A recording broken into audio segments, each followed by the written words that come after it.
Muy buenas noches, sean todas y todos bienvenidos a la emisión 1391 de Jornada Extra. Vamos a contar esta noche aquí con la participación del periodista Manuel Rodríguez, profesor de comunicación, un dirigente medio de uno de los organismos intermedios del Partido de la Liberación Dominicana, con el que vamos a conversar sobre el devenir de esa organización y los desafíos que enfrenta, también del discurso del presidente Danilo Medina esta semana. Vamos a tener los reportes. Uno primero es una expresión de solidaridad con Rosa Encarnación, una joven periodista que fue virtualmente obligada a salir de una emisora de radio recientemente por haber difundido informaciones que se resultaron absolutamente ciertas sobre compras del Ministerio o de la Secretaría Administrativa de la Presidencia. Es una expresión de solidaridad porque hay un esfuerzo muy grande por reducir la libertad de expresión en los medios de comunicación dominicanos. Vamos a ver lo que ella dijo del proceso que culminó en su salida de la Z101. Vamos a tener también otro reporte. Al final, una despedida con el video mensaje del Centro Comercial Nacional Soy Dominicano, con el que culminaron las celebraciones del Mes de la Patria. De destacados artistas unaron sus voces para este mensaje de Soy Dominicano. Muchísimas gracias por la compañía de esta noche dominical aquí en Jornada Extra.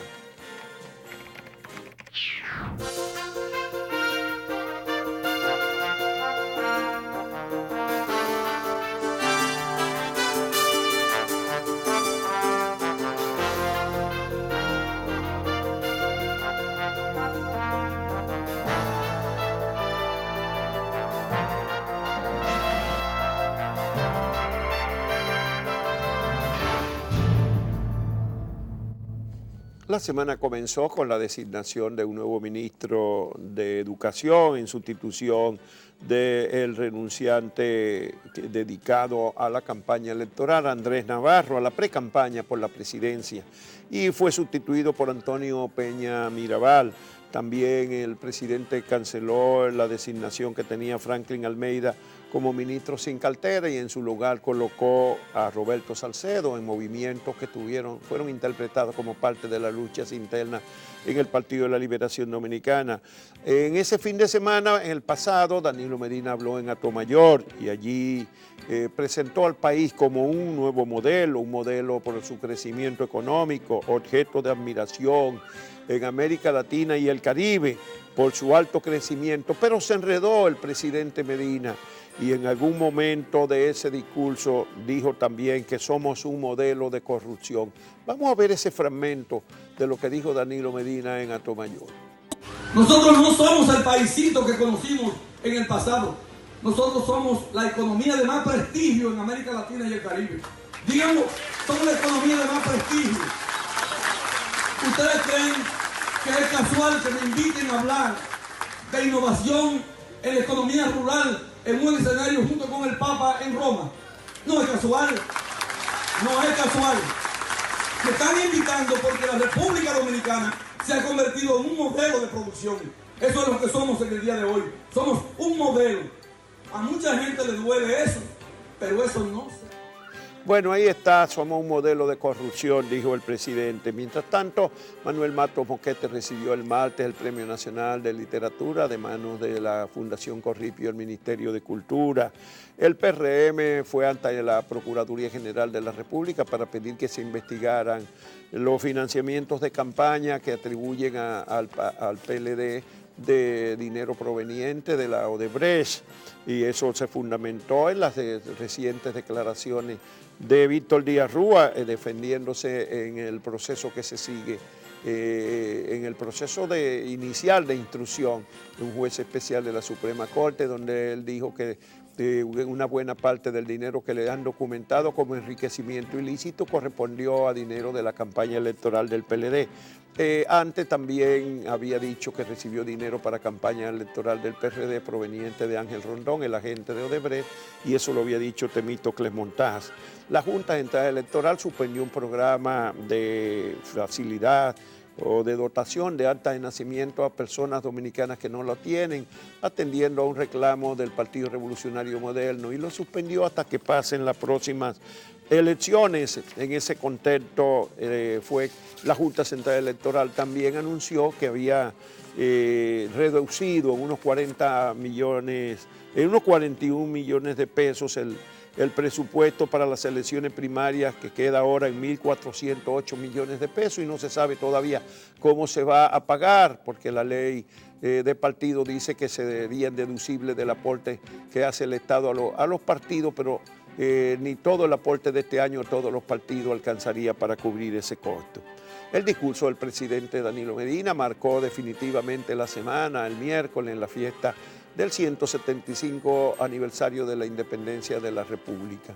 Rebasó el límite de un informe a la nación, como ya se ha hecho tradicional, que los presidentes aprovechan ese día para hacer un informe demasiado amplio, demasiado político, más que minucioso en términos de dar a conocer los resultados reales de la economía o de la institucionalidad democrática en el país. Este discurso fue el más largo del presidente Danilo Medina, 2 horas y media, un discurso bien escrito y bien estructurado, pero ya casi atropellado, sobre todo en la última etapa, porque el presidente Danilo Medina no es un gran discursiador.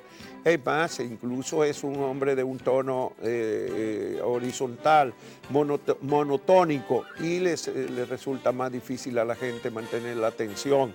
Pero el presidente de todas maneras aprovechó los buenos resultados económicos de su gestión y por ahí sacó beneficio del crecimiento económico, de la estabilidad macroeconómica, tanto en términos de inflación como de devaluación, que fueron muy bajas el año pasado.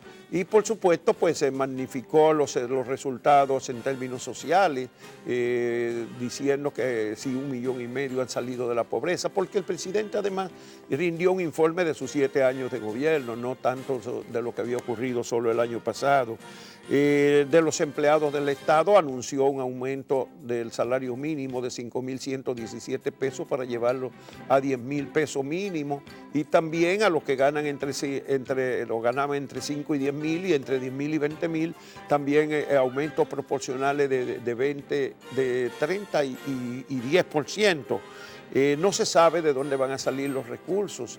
El ministro de Hacienda diría posteriormente que serían 3.500 millones de pesos este año, pero se incluye a los empleados municipales, de los cerca de 100.000, se estima que 80.000 ganan menos de 5.117 pesos. Entonces probablemente en vez de 3.500 para este año sean 7.000 o 8.000, y en términos del año completo, porque esto va a ser a partir de abril, serían 9 o 10.000 millones de pesos de incremento de los salarios públicos.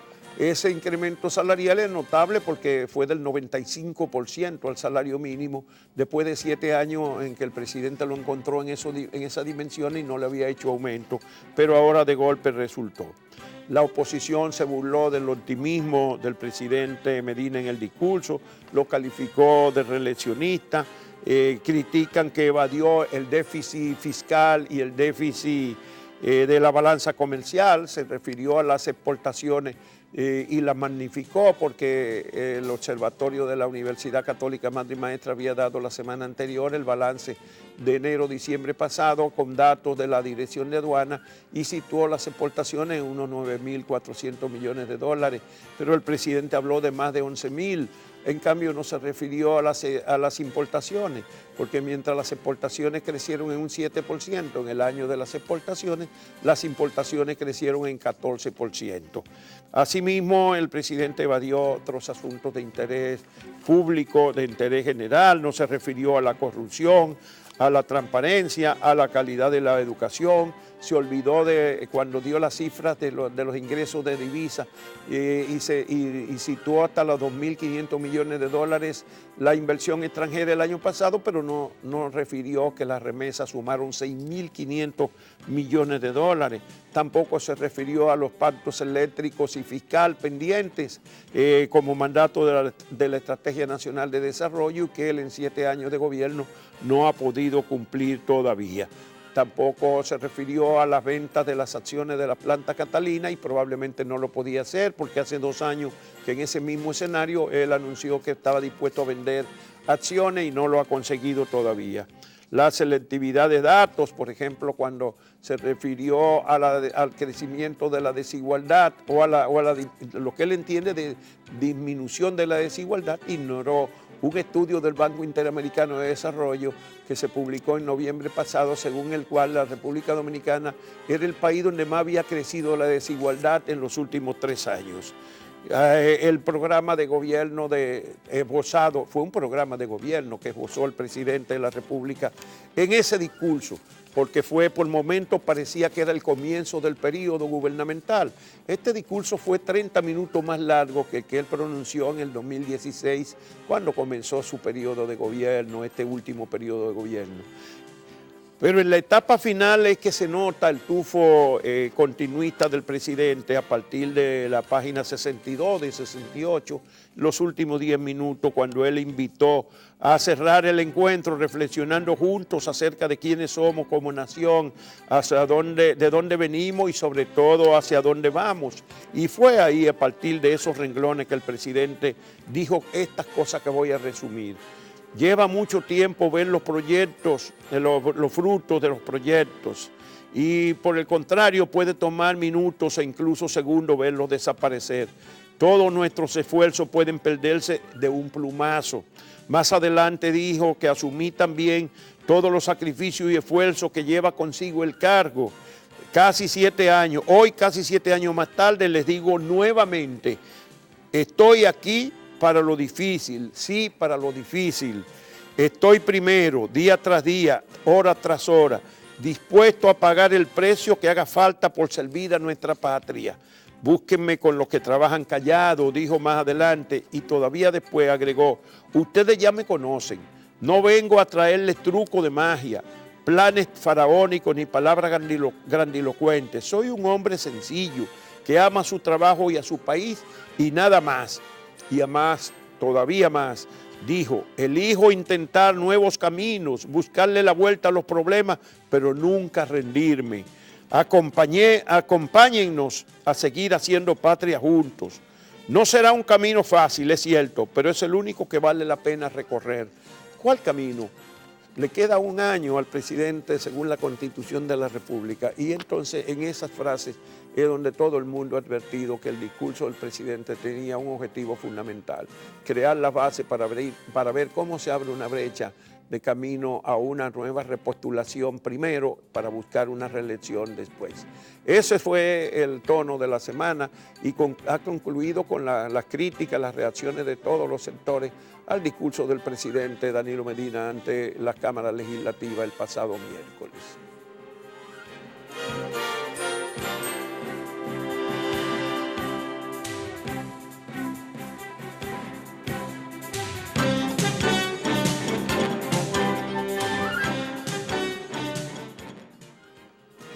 Rosa Encarnación es una joven periodista muy bien articulada, como ustedes pueden ver en este video que ella grabó para explicar las circunstancias que determinaron su salida del espacio en que trabajaba en la Z101. La reproducción de este video es una expresión de solidaridad con esa joven periodista y además una expresión de preocupación por las fuertes tendencias que hay a disminuir la libertad de expresión en la República Dominicana. Saludos. Decidí grabar este video bastante temprano para agradecer a todas las personas que públicamente y también de forma privada me han manifestado su apoyo, su respaldo, luego de mi salida de la Z101. Yo no quería hablar públicamente sobre esa situación, por agradecimiento a la emisora que durante 7 meses me permitió desarrollarme en un área donde yo no tenía experiencia, como es la radio. Pero definitivamente ante la ola de comentarios, la mayoría de respaldo, pero hay 2 o 3 personas que se han dedicado a hacer conjeturas y especulaciones, algunas tan osadas que hasta ponen en tela de juicio mi integridad, y eso yo no se lo permito a nadie. La verdad siempre ha sido mi norte, tanto personalmente como profesionalmente, y yo les voy a contar a ustedes la verdad sobre mi salida de la Z. Mis 2 últimos comentarios fueron el martes y el miércoles. El martes yo hablé del ministro administrativo de la presidencia, José Ramón Peralta, en el comentario que ya todos ustedes conocen. El miércoles hablé de la administración de Andrés Navarro en el Ministerio de Educación. Tan pronto yo terminé mi comentario, la administración de la Z me llamó y me comunicó de manera repentina que ya yo estaría fuera del gobierno de la tarde y que mi participación se limitaría a la Z con el Pueblo. La Z con el Pueblo es un espacio que tramita ayuda, un espacio de solidaridad que desde hace unos meses yo realizo y que se transmite de 2:30 de la tarde a 3. Yo estaba bastante sorprendida por este cambio y decidí marcharme porque les confieso que estaba también conmovida, no entendía el por qué este cambio repentino. Cuando me monté en mi vehículo, llamé nuevamente a la administración y le solicité una reunión para el día siguiente. En esa reunión pregunté que por qué se me estaba sacando del espacio de opinión y la respuesta que recibí fue que simplemente eso era un cambio rutinario. Yo estaba convencida de que no era un cambio rutinario porque esa misma noche en que me comunicaron que no estaría en el gobierno de la tarde, yo busqué en todas las redes sociales de la Z mi comentario, el último, el de Andrés Navarro, y no lo encontré. Cuestión que también me sorprendió. Pero aún así quise buscar una explicación de la administración de la Z y eso fue lo que me dijeron, que era un cambio rutinario. Como ya yo sabía lo que había ocurrido con mi comentario, no me pareció una coincidencia, para nada. E inmediatamente en esa misma reunión le expliqué que en esas condiciones yo no podía seguir trabajando en la Z101, porque yo lo sentí, entendí que era una mordaza. Presenté mi renuncia verbalmente y le dije que posteriormente lo haría formal de manera escrita y que se la enviaría. Mi renuncia era de efecto inmediato y le expliqué a la administración de la Z que yo no tendría la capacidad ni el valor para volver a sentarme frente a un micrófono de esa emisora sabiendo lo que estaba ocurriendo. Al salir me di cuenta, después me dijeron que el Ministerio de Educación le había dado un ultimátum a la emisora y por eso me estaban sacando aparentemente del espacio de opinión. Decidí renunciar porque yo tengo dignidad y no podía permitir que se me tratara de esa forma como profesional. Yo creo en el periodismo libre, en la prensa libre, en la libertad de prensa, pero en una prensa que se vale de documentos y pruebas para realizar un trabajo que sea creíble. Ese es el periodismo que yo sé hacer, el que he hecho durante 12 años trabajando investigación, el que hice durante 7 meses en la Z101. Y esos 2 comentarios de esos 2 funcionarios pueden ser verificables a través de documentos, algunos pedidos a través de libre acceso a la información, otros que son públicos y que ustedes pueden acceder. Y no solamente esos 2 comentarios, sino todos los trabajos que yo he hecho durante 12 años de periodismo digno y serio. Porque me puedo dar el lujo de decir que ningún reportaje escrito por estas manos, ni una palabra dicha por esta boca, ha sido por encargo o condicionada. Yo realmente no tengo apellidos sonoros, mis padres no tienen fortunas, no me han dejado fortunas, pero sí he conservado una herencia de mis padres, que es la integridad, la dignidad, la honestidad. Yo no puedo negociar eso bajo ninguna circunstancia. Y yo invito a cualquiera que diga lo contrario. Yo sé que es difícil creerlo cuando el periodismo está en crisis en República Dominicana en este momento, pero sí, no todo el mundo tiene un precio. Yo no tengo un precio. Hay valores que son invaluables y a esos yo me aferro.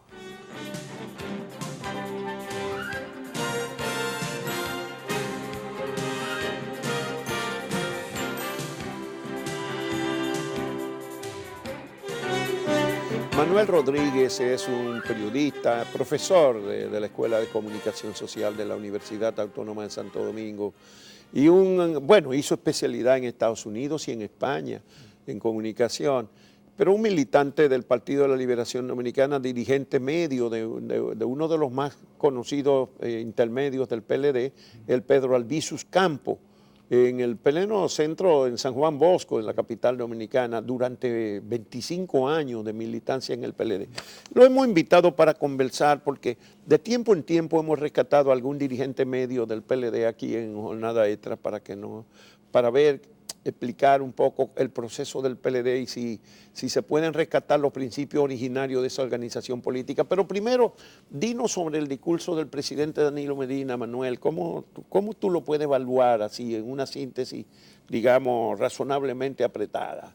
Sí, buenas noches, Juan Bolívar, y el país que siempre le sigue a usted como cada domingo en Jornada Extra. Bueno, cuando analizamos el discurso del presidente, evidentemente yo lo enfoco no en dos direcciones, sino en tres direcciones. La primera es, si lo vemos desde el punto de vista de la forma y el fondo, entonces uno concluye que es un discurso populista, demagógico y reeleccionista, ¿no?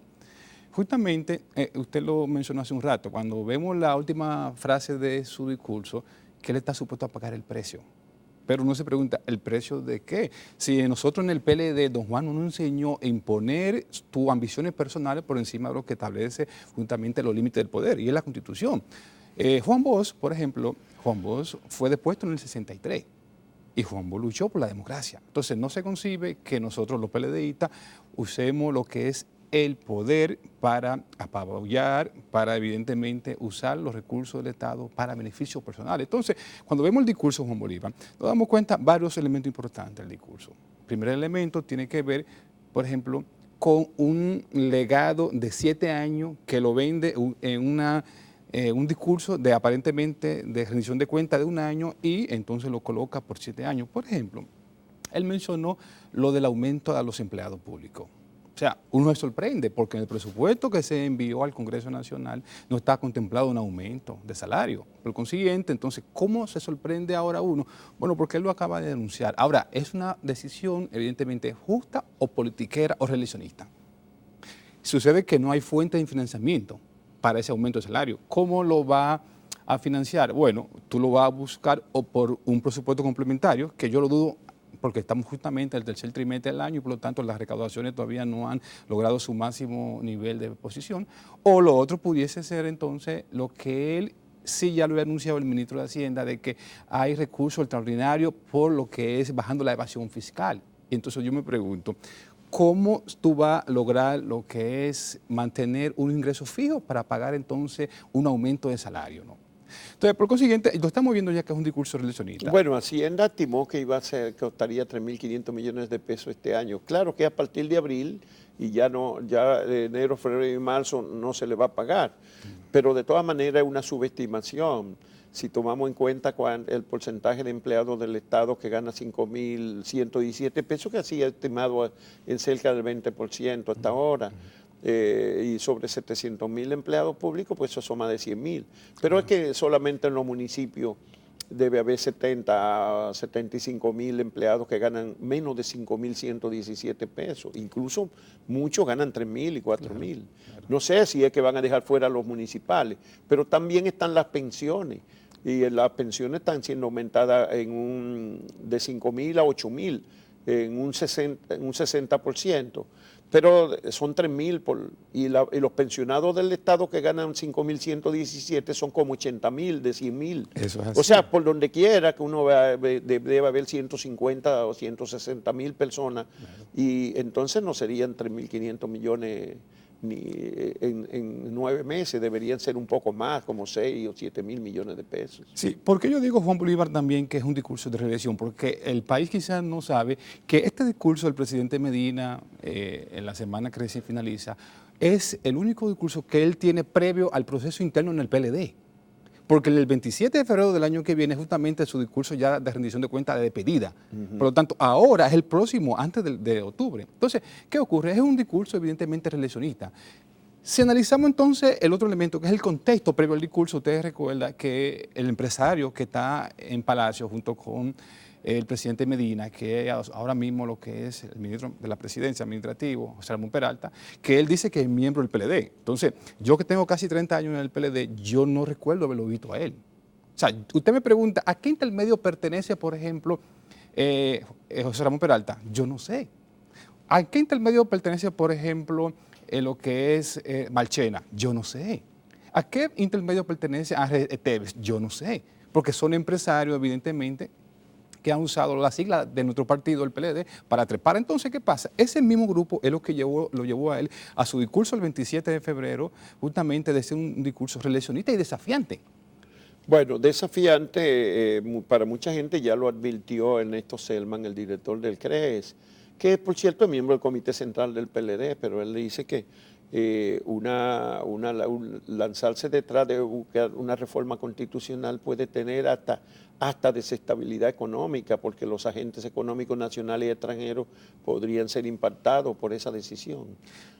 Sí, hay un detalle importante, Juan Bolívar, que previo a la participación del presidente, justamente el lunes la embajada americana, en este caso la embajadora, visitó al presidente del Tribunal Constitucional, ¿no? Y justamente remarcó sobre eso, de que una persona que no se puede creer el dueño, el mesiánico del país, pueda tomar la decisión de manipular y violar la Constitución tantas veces él quiera para aspirar. Porque usted se pregunta, por ejemplo, si eso es él, ¿qué le estamos dejando a la generación de PLDistas que don Juan nos formó? Que ese no fue el ejemplo. Bueno, a propósito de tus 20 y pico de años, tú estabas en el PLD de jovencito, de muchacho. De adolescente, sí. En el intermedio Pedro Albizu Campos. Inicié ahí y entonces pasé al Jaume Rambal de C, que es justamente el que estoy ahora. ¿Y todavía funcionan esos comités intermedios?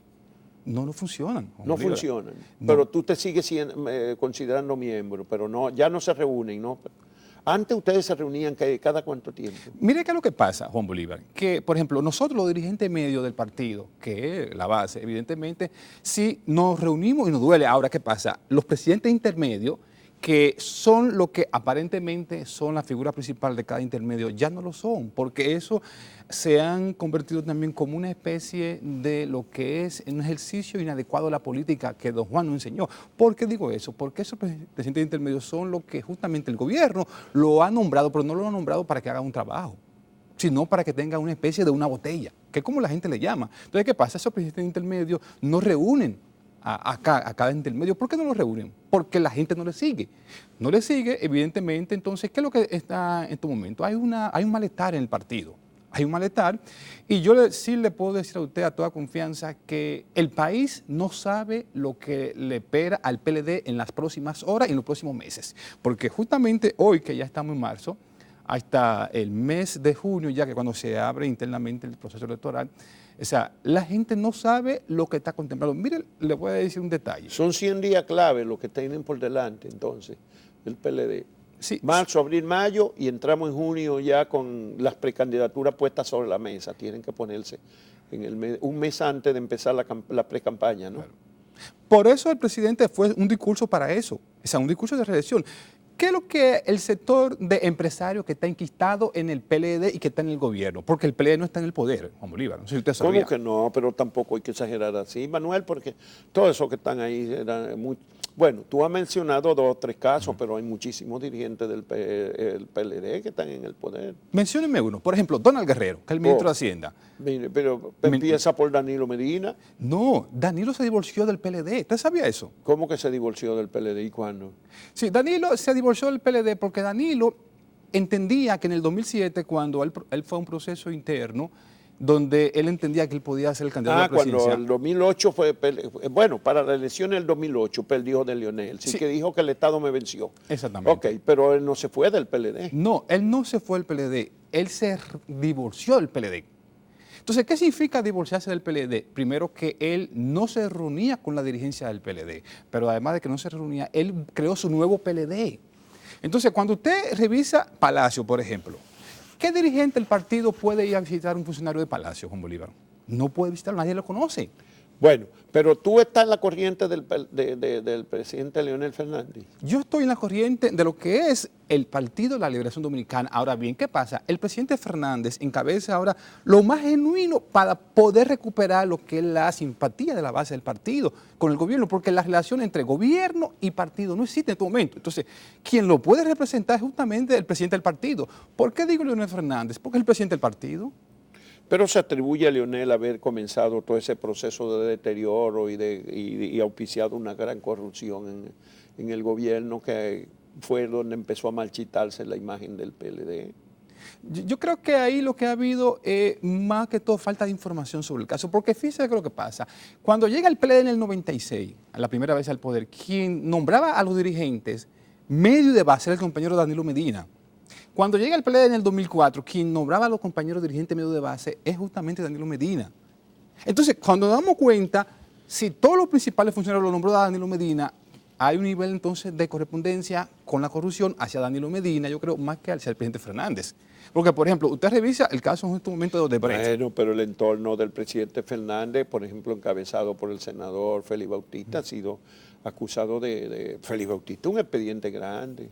Sí, en el caso del compañero Félix Bautista, se le ha acusado de esos casos, ok. Y evidentemente ha sido sometido a la justicia y la justicia evidentemente ha evaluado los casos pendientes de él. Ahora, pero cuando nos situamos a los otros casos del PLD, por ejemplo, Manuel Rivas.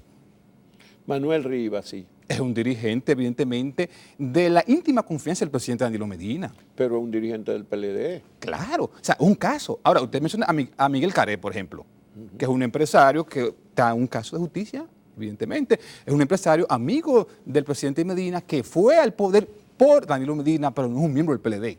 El caso, por ejemplo, del antiguo director de INAPA, Alberto Holguín.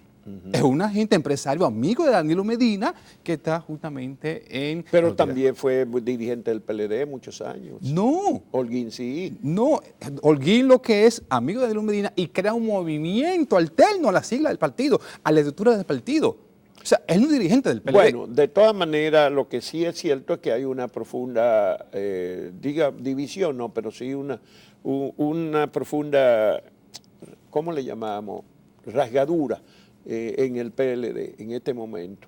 Vi un video, vamos a ver ese video de una manifestación del pasado fin de semana donde se mueve Leonel Fernández en el interior del país. Vamos a ver cómo fue eso.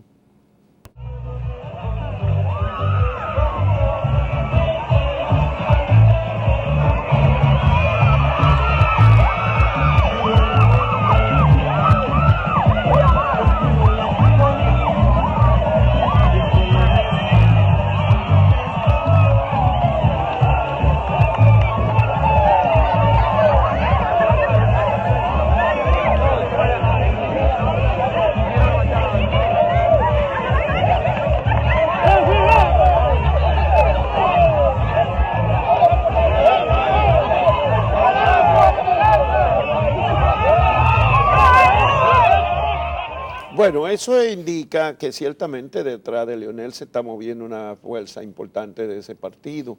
¿Qué tú crees? ¿Que puede darse una confrontación realmente? Hay quienes creen que Leonel puede ser aplastado simplemente. Yo soy de los que no lo creo. Creo que tiene mucha fuerza en este momento en el PLD.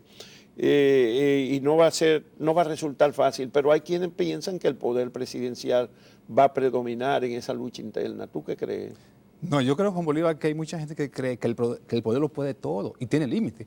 En este momento, nosotros los PLDistas estamos con Leonel Fernández. Mire, si usted hace una medición interna en el PLD, se va a dar cuenta que el presidente Fernández tiene alrededor del 75% de la militancia. ¿Qué es lo que tiene el presidente Medina? Pero no así en el comité central ni en el comité político del PLD. No, lo que pasa es que la gente se confunde lo que son los organismos ya de administración del día a día del partido, que son mayormente, en el caso del comité central, que delegan el comité político. Ahora, ¿qué ocurre? Que el comité político son empleados del presidente Medina. Pero el comité central son ¿cuántos? ¿No son 400 y pico miembros? ¿800 miembros? No, 635. 600 y pico miembros. Sí, que una gran parte está con el presidente Medina, pero porque son empleados públicos. Ahora, cuando usted va a la base del partido, lo que usted vio ahí en ese video es justamente... Y no hay también miles de la base que son empleados públicos, decenas de miles de la base del PLD. Sí, le voy a explicar ese detalle. Fíjese, el presidente Medina, cuando convocó su discurso, ellos mandan a colocar guaguas en los intermedios del partido. ¿Usted sabe para qué? Para que los compañeros fuesen a apoyar al presidente Medina en su discurso el 27 de febrero. ¿Y sabe lo que tuvo que hacer el gobierno, no el partido? El gobierno tuvo que buscarse gente de la calle y pagarle de 500 pesos para que usted viera esa situación que se vio inapropiadamente, que el país se vio, donde usted veía que grupos de gente sin ningún tipo de formación política, sin saber lo que es el PLD, se decidiesen a pedir 4 años más por el presidente Medina. Entonces, ese tipo de comportamiento yo pienso que el país no está observando. ¿Qué es lo que pasa, Juan Bolívar? Que algunos dirigentes, no del PLD, no, sino del gobierno, creen que el país es de ellos. No, y don Juan nos enseñó eso a nosotros. O sea, el PLD es el PLD, ahora el gobierno es el gobierno. Entonces ellos creen que el país es de ellos. Entonces yo creo que la situación es complicada. ¿Por qué complicada? Porque la base del partido ya decidió que el candidato del PLD va a ser Leonel Fernández. Pero tú no crees que el presidente puede lograr los votos para modificar la Constitución teniendo el poder en la mano, porque generalmente se consiguen los votos, lo consiguieron en el 2015 y lo consiguió Hipólito Mejía en el 2003 o en el 2002, fue que modificó la Constitución. Sí. Como que siempre pueden los presidentes comprar una reforma constitucional o conquistar, digamos, los votos necesarios en el Congreso. Lo que pasa, Juan Bolívar, que es lo siguiente. El presidente Medina sabe que es imposible porque hay unos dirigentes del partido, diputados, compañeros, que son alrededor de 35, que han decidido que se van a enfrentar. Si a eso... Pero ten cuidado que Atuey de Can dijo que habían 36 del PRD opuestos diputados, justamente 36. Y el día de la votación que Hipólito impuso su reelección, abrió su espacio, no la reelección, para la repostulación. Ese día nada más aparecieron como 12 votando en contra.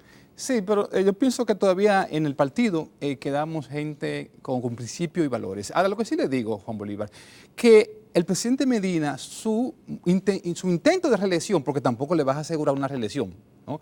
Su intento no lo haría por ahí. ¿Por dónde lo haría? Lo haría esperando que se abra el proceso interno del PLD, ¿no? Y entonces el grupo de empresarios que está en el gobierno, que no es del PLD, va a intentar inscribirlo a él en la candidatura del PLD. ¿Sin modificar la Constitución? No, porque ellos alegan, y por eso ellos han contratado a abogados constitucionalistas, lo han contratado para que venga a decir que el presidente Medina se puede aspirar sin modificar. Entonces, ¿qué ellos harían? Harían lo siguiente, de que ellos van a inscribirlo a él y entonces el pleito legal que una parte del partido que simpatizamos con el compañero presidente Fernández vamos a someter una instancia. Entonces, ¿a dónde caería la instancia? Caería primero al Tribunal Electoral. Entonces, ¿qué pasa? En la parte electoral, ahí el presidente Medina tiene cómo maniobrar. Si usted saca, por ejemplo, al presidente del tribunal, que es una gente muy seria, Roma Jaque, ¿no? Ahora, una decisión colegiada. Por consiguiente, su voto no influye en nosotros, ¿no? Entonces, ellos pueden lograr la mayoría por ahí. Entonces, ese es el camino que ya ellos están intentando. Se lo digo por qué, Juan Bolívar, porque ya algunos presidentes de intermedios están recibiendo llamadas del presidente, más que todo del empresario José Ramón Peralta, para que ellos puedan someter esa moción. Ustedes saben que la candidatura se inscribe con el 33% del Comité Central, y como muchos de los presidentes intermedios son miembros del Comité Central, es para que ellos hagan esa moción. Por lo tanto, fíjense que la gente no sabe eso, algo desconocido, ¿no? Que lo estoy anunciando públicamente aquí, es justamente eso, someter el día que se habilite ya la inscripción de la candidatura, entonces someter lo que sería ya entonces la candidatura del presidente Medina. Entonces, como uno sabe que uno va a enfrentar esa decisión, entonces iría al Tribunal Electoral y ahí ellos buscarían la forma de cómo maniobrar electoralmente, no por el constitucional, porque justamente el discurso de los abogados que ha contratado el gobierno para eso, que sería bueno preguntarle también al gobierno si ellos lo están contratando con los recursos propiamente de ellos, de esos empresarios del gobierno, o con el dinero también del presupuesto nacional, ¿no? ¿Para qué? ¿Para qué? Para que justamente entonces se llegue al debate del Tribunal Electoral. O sea que tú prevés que van a intentarlo sin modificar la Constitución. Ese es el camino. Por eso nosotros, la base del partido... Porque todo el mundo habla y muchos de los legisladores que favorecen al presidente Medina dicen que ya tienen los votos para modificar la Constitución. Hasta ahora yo creía que era por ahí que venía la cosa. No, lo que pasa es que ese es el discurso justamente hacia la opinión pública para el debate. Pero fíjese, le digo un detalle, Juan Bolívar. Miriam Cabral, que hace la condición de secretaria de... Ella dijo hace un par de meses que ya estaban esperando que si llegaba ese proyecto, inmediatamente le iban a dar curso. No, es que ellos saben que por ahí no va a ocurrir. Entonces, evidentemente, ellos tienen la tesis de los abogados constitucionalistas que dicen que se puede el presidente aspirar sin modificar la Constitución. ¿Por qué? Porque Miriam Cabral tiene 3 meses recorriendo el país junto con César Prieto, ¿no?, que es el vicesecretario de organización, recorriendo el país, reuniéndose con los dirigentes, no del PLD, ¿no?, sino con los dirigentes del gobierno que dicen ser miembros del PLD. ¿Para qué? Para que presenten justamente la moción del presidente Medina. Entonces, mucha gente desconoce eso. Por ejemplo, Miriam Cabral, que en calidad de vicesecretaria de organización está asumiendo la posición de encargada en función de organización, recorriendo el país para reunirse y, sin embargo, no ha podido entrar a los locales del PLD. ¿Por qué no puede entrar a los locales del PLD? Porque la militancia, o sea, nosotros, la base, estamos con el presidente Fernández. Entonces, ¿qué es lo que ha hecho ella? Que se está reuniendo en casas particulares de amigos del gobierno, alentándolo como que son PLDistas para que puedan someter la moción. Bueno, hay muchísimos más dirigentes en el PLD, dirigentes en el gobierno de lo que tú entiendes, pero vamos a dejar de lado eso. ¿Las perspectivas son de una confrontación o tú crees que hay alguna fuerza en el PLD que tendrán capacidad para...? Porque el problema es que ahora está como llegó el PRD, que perdió el arbitraje, no había ya quien hiciera ese papel de mediación. ¿Queda en el PLD esa posibilidad de que surja una mediación que busque un acuerdo entre Danilo Medina y Leonel Fernández? Es que no existe, Juan Bolívar. Eso es lo peligroso del momento que estamos viviendo. Que no existe esa instancia ya digamos, de mediación. Por ejemplo, ¿a quién vamos a buscar? Vamos a buscar, por ejemplo, al comité político. Bueno, pero puede ser el comité político. Ya lograron en el 2015 evitar una confrontación. Esa vez beneficiando obviamente a Danilo Medina, pero además Danilo tenía un apoyo muy grande en ese momento, más del 70% de los opinaban que debía darle una oportunidad. Leonel había tenido 3 periodos, él era uno solo. O sea, la racionalidad se impuso. ¿No hay alguna otra manera? ¿Esa gente no puede mediar otra vez? ¿O tú crees que solamente tienen como una opción que siga Danilo? Lo que pasa es que el comité político, como yo le decía a Juan Bolívar, se ha convertido en una empresa corporativa del presidente Medina, donde Sí. ahí decide justamente el empleo, las decisiones, no es el organismo como tal. Entonces, ¿qué es lo que ocurre? Ese mismo comité político puso a firmar el presidente Medina un acuerdo de 15 puntos que incluía la no reelección o la modificación de nuevo. Sin embargo, él juró ante Dios en la asamblea con nosotros, no con los dirigentes del partido, él juró ante Dios, que es sagrado, donde él decía que él no iba a aspirar más, que ese era su último periodo. ¿Y por qué ahora entonces él decide cambiar de posición y decide entonces aspirar? Entonces yo pienso que estamos justamente en lo que sería la antesala de la destrucción del partido, que es lo que la gente no ha entendido. Entonces nosotros, los dirigentes de base, sabemos lo que le avecina al PLD y por eso estamos abogando de que el candidato debe ser Leonel Fernández. Y no puede haber un candidato intermedio que no sea ni Leonel ni Danilo. En el PLD no tiene, como organización, no puede salvar la unidad haciendo emerger una figura, digamos, que no esté en el medio de la tormenta. Pero yo me pregunto, ¿cuál? Porque no tenemos a nadie, por ejemplo, cuando ustedes se dan cuenta que los precandidatos que alentó el mismo presidente Medina, ¿no?, ninguno llega ni siquiera a un 5%. Si lo sumamos entre todos, no llegan. Eso es cierto, pero hay algunos, qué sé yo, Temito Clemontá tiene también toda la experiencia, es un técnico, un profesional y es fundador del PLD, apareció mucho tiempo junto con Leonel como una figura relevante de ese partido. Pudiera ser él, está Radamés Segura, otro dirigente histórico del PLD, después están los más, qué sé yo, Francisco Javier, Andrés Navarro, hay muchos aspirando a la candidatura presidencial. Francisco Domínguez Brito, que es una persona de una buena imagen. Sí, lo que pasa, Juan Bolívar, es que esos dirigentes del partido hicieron un pecado capital. ¿Cuál fue su pecado capital? Que le quitaron a nosotros, a las bases, ¿no?, la decisión de elegir su candidato, cuando ellos decidieron apoyar la primaria abierta. Entonces, ¿qué es lo que pasa? Que con la primaria abierta, a nosotros los dirigentes, nos está, por ejemplo, mi militancia de casi 30 años en el PLD. O sea, ya yo no tengo capacidad de hacer una selección de un candidato de mi partido. ¿Por qué? Porque ese grupo de gente decidió hacer una primaria abierta. Entonces, ya mi voto mío internamente, orgánicamente, tiene el mismo valor que una gente de la calle. Entonces, ¿cuál es el fin y desde el punto de vista ideológico yo como dirigente del PLD? Sí. Eso evidentemente. Bueno, ¿tú tuviste alguna posición en el gobierno de Leonel Fernández? Sí, lo tuve yo como tuvo toda la dirigencia del PLD, la dirigencia base, la dirigencia media, yo tuve una posición pública. ¿Pero por qué la tuve? ¿Qué cargo tú tuviste, Manuel? Sí, yo fui subdirector del Centro de Información de la Presidencia. Ah, subdirector. Sí, subdirector, sí. Bueno, pues entonces no se ve a la vista, no hay una instancia de mediación que contenga esa confrontación que tú ves venir en los próximos 3 meses. Digo, que se puede agravar en estos 3 meses desde aquí al momento en que tengan que declarar las precandidaturas. Sí, entonces lo peligroso es que no solamente la parte interna de nosotros, sino que el grupo que está en Palacio tampoco está pensando de que, bueno, si no soy yo, ni sería Leonel, sí, o ni sería tampoco la oposición, porque el problema es que ellos quieren quedarse en el gobierno. Entonces usted me dice, bueno, pero si ellos deciden aspirar al presidente Medina, decide ya enfrentar a Leonel Fernández, bueno, pero ellos entienden que venciendo a Leonel Fernández, el compañero Leonel Fernández, ya no aseguramos la permanencia del poder, porque ellos dicen que la oposición está muy débil, dice el gobierno. O sea, eso es lo que dice el gobierno. Entonces yo pienso que que ellos pueden irse creyendo que dividiendo el partido que pueden predominar porque la oposición es débil. Sí, ese es el discurso del grupo que está en Palacio, de los empresarios, porque no ni siquiera los dirigentes del partido, los empresarios que están en Palacio. Entonces, ¿qué pasa? Que cuando vemos esta situación, por eso la frase del presidente, cuando él habló de que no importa el precio que hay que pagar, entonces uno a veces se sitúa en el contexto y dice, bueno, es el precio que está haciendo en Nicaragua Daniel Ortega.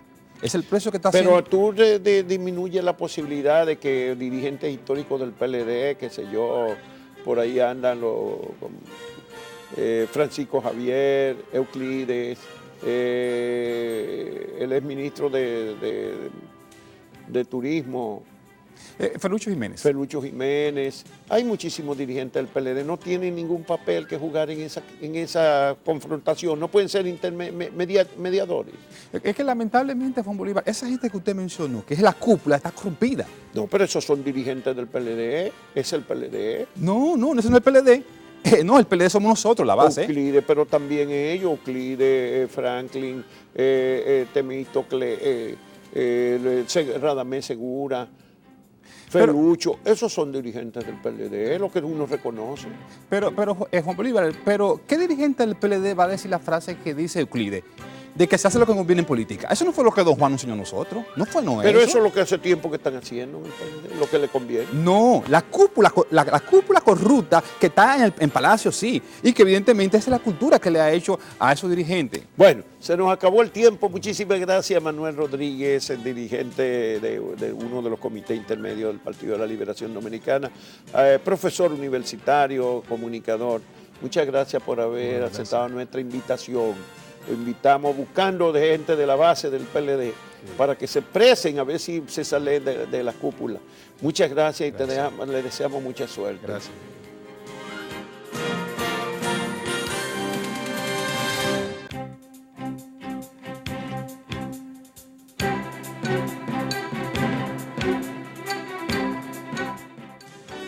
Bueno, vamos a despedir esta emisión de Jornada Extra dejándolos con Soy Dominicano, el video mensaje del Centro Cuesta Nacional, del Centro Comercial Nacional, con motivo de las festividades del Mes de la Patria.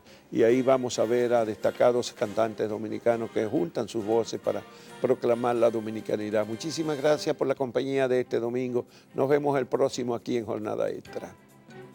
La próxima vez que quieras llenarte de orgullo, escucha esto.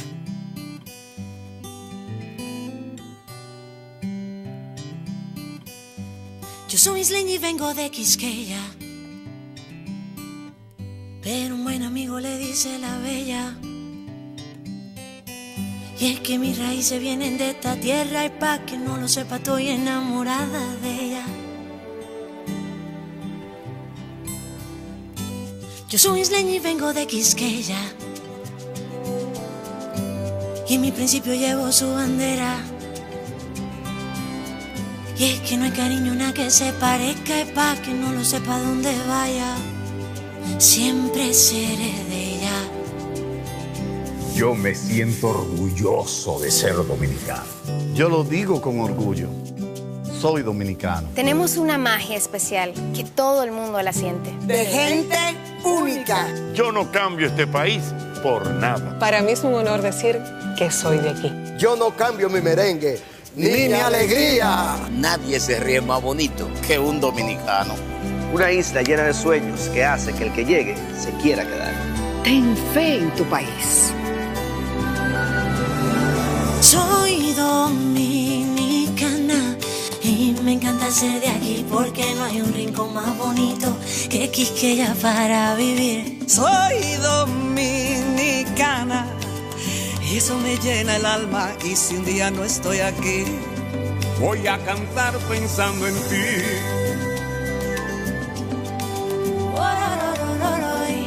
Mi tierra querida. Yo soy isleño y vengo de Quisqueya, un pedacito donde Dios quiso que yo naciera. Dueño es el merengue donde la alegría se siente, y donde vaya siempre, siempre seré de ella.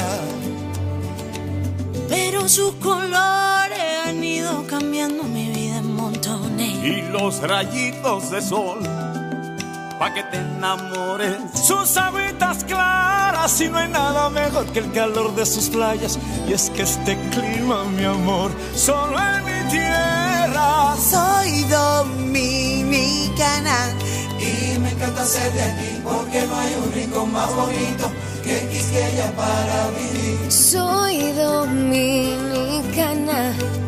Y eso me llena el alma, y si un día no estoy aquí, voy a cantar pensando en ti.